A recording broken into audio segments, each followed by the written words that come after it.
I'll just compare what 10 years of liberal looks like compared to conservatives. And then after that, we can probably dive very deeply into the taxes. Okay. So I call this the 10 years of liberal report card. So they've been in power right now from 2015 to 2025. And I focus on 3 points. The first one, the federal debt under the liberal went from $612 billion up to $1,273 billion. Now you're going to say that's not how you pronounce that number. You're right. I'm just trying to make it more palatable for people. It's $1.273 trillion. That is up 108% in 10 years. Okay, so we've more than doubled the debt. That's something. Cool.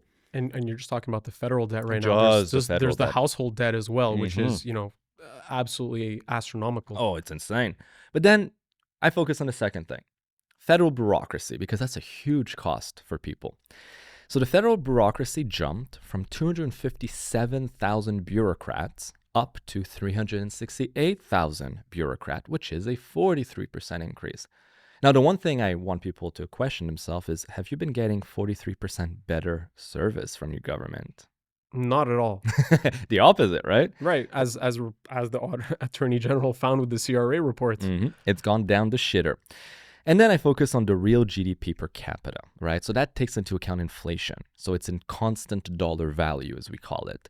So the real GDP per capita stayed the same. Now you may be like, well, that's okay, right? No. That's a decade of stagnation, a decade where you did not get richer while all other OECD countries, all of them, not a single one, performed worse than Canada. They all got richer while we stayed the same. So we stayed stagnant at $52,000 of real GDP per capita. That is a lost decade. That's what it's called. It's not just a lost decade. You have to contrast that with the level of indebtedness that has increased while we have stagnated. It makes it worse. It's not just, we're the same as we were the last 10 years. It's we're the same economically, or if not worse. Yeah. And by the way, we pay more on interest. Yeah. On interest charges on our federal debt. For sure. Than pretty much any other line item. Well, that's because, although real GDP per capita takes into account inflation, the one thing it does not take into account is the tax burden that has increased over 10 years. We contribute more of our income now to taxes than we did 10 years ago, which means that at the end of the day, disposable income is actually down in Canada, hence why debt has probably increased, household debt has increased. But now let's look at what 10 years of, because, we say liberals, we hate them, they suck, blah, blah, blah. Okay. Let's have a benchmark, because before the Liberal government were in power for 10 years, there was a Conservative government that was in power for nearly 10 years, 9 years, right? Under the leadership of Stephen Harper from 2006 to 2015. So let's look at the same 3 things. So the federal debt under the Conservative Party, well, I'm so used to saying Liberal all the time, I got to say Conservative. The federal debt under the Conservative Party did increase 27%. I want to reiterate. 108% under the Liberals, 27% under the Conservatives. That is 5 times less than what happened under the Liberals. So we went up from $481 billion to $612 billion. And keep in mind, on his last federal budget, Stephen Harper had a balanced budget, which meant no deficit. It meant money coming in, money coming out, even. Beyond that, you could see that the federal debt levels were coming down. If we can pick up that chart at some point in this episode, we can show that chart that the level of indebtedness of Canada was actually coming down until Trudeau came in and started slowly hiking the deficits. This is something we talked about That's a very good couple point. Episodes ago. Very good point, because he was actually paying down the debt, right? So that is a very good point. The bureaucracy, well, it did go up. It went up. Okay, from 250,000 bureaucrats to 257,000 bureaucrats. That's 3%. That's 3%. I think that's on pace with the population growth.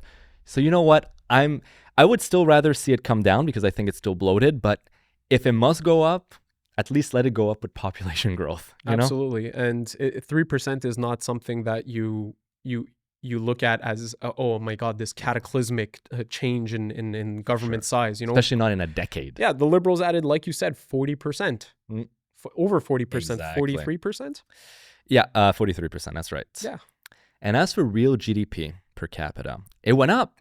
It went up from $50,000 to $52,000. So that's 4%. So Canadian families were 4% richer after a Harper government, a 10-year, than Liberals. Let's contrast one more fact. Mhm.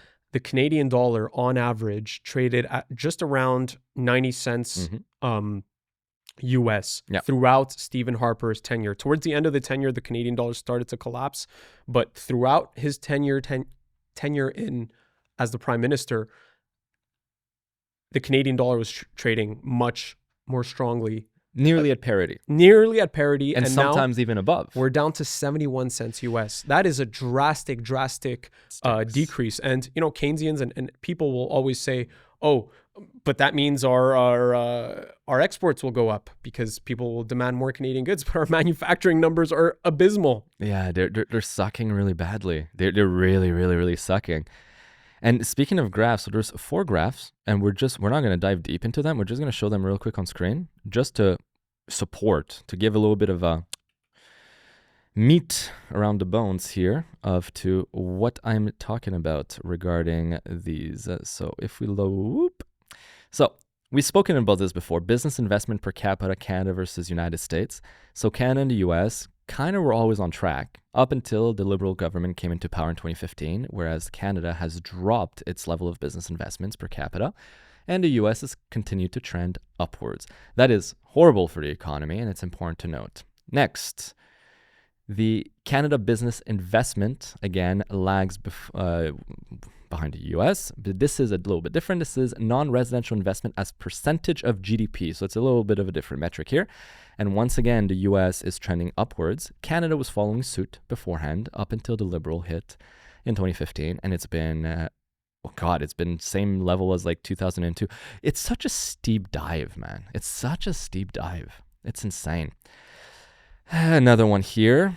Actually, let's go. Yeah, so we mentioned the real GDP per capita. So once again, the US and Canada, we're on track. You know, US, Canada, we are truly tethered at the hip.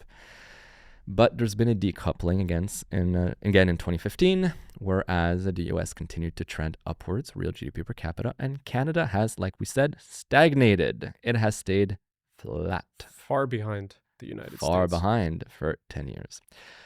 And lastly, let's compare to our peer nation, because the US is obviously an oddity. It is the #1 economy in the world, but let's compare it to Italy, Japan, Great Britain, France, and Deutschland, Germany. We can easily see here on this graph that once again, Canada is bottom of the barrel. We are tracking behind. Heck, other nations are stagnating, it seems, except for the US that's increasing, but Canada's kind of gone down over the last year or two. That statistic, guys, is as scary as it gets. I cannot stress that enough.